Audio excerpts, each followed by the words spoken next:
နေ့မှာတော့ဝတ်ချိုချန်နီလေးကိုမိတ်ဆက်ကြည့်ပေးချင်ပါတယ်အရင်ဆုံးဝတ်သားတော့အခုလိုမျိုးဒုံကြီးကြီးလေးတုံးပြီးတော့စားရည်စိမ့်ထားပါတော့ပြီးရင်စီထည့်မယ်တကြားနဲ့စီနဲ့စားနဲ့ဒီနှမျိုးပဲလိုပါတယ်အရင်ဆုံးစားရည်စိမ့်ထားတာကိုတုံးပြမယ်ပေါ့နော်စားရည်က3% ပေါ့နော်ရေ1လီတာမှာဆိုရင်စား30 gram ထည့်ထားပါတယ်အရင်ဆုံးဒီကိုစီထည့်မယ်စီပူလာပြီဆိုလို့ရှိရင်တကြားဇွန်ကြီး3ဇွန်ထည့်မယ်ပေါ့နော်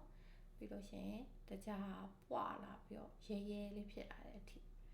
ခုလိုမျိုးစီနဲ့ရောပြီးတော့အပူပေးထားပါမယ်တဖြည်းဖြည်းနဲ့စီကနေပြီးတော့ပွာလာပြီးလို့ရှိရင်အရောင်လေးကနီရဲရဲလေးအရောင်ပြောင်းလာလိုက်မယ်ပူလာပြီဆိုလို့ရှိရင်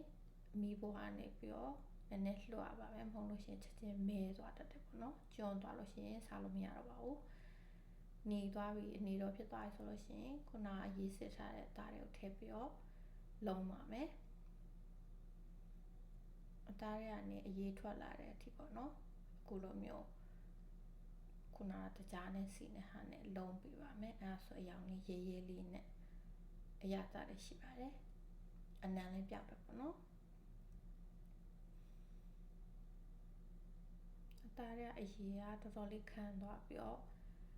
ဝတ်သားမထည့်ခင်တော့ထိပေါ့နော်စီထွက်လာပြီဆိုလို့ရှိရင်ရေထည့်ပါမယ်ရေထည့်ပြီးတော့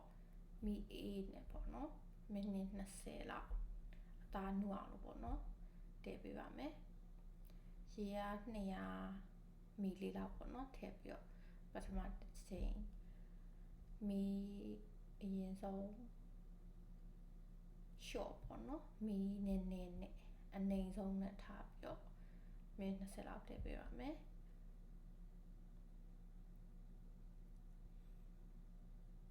ပြီးရင်ပထမတစ်ခေါက်ရေကကြော့သွားဆိုလို့ရှိရင်ရေနည်းနည်းထပ်ထည့်ပြီးတော့နောက်ထပ်10မိနစ်လောက်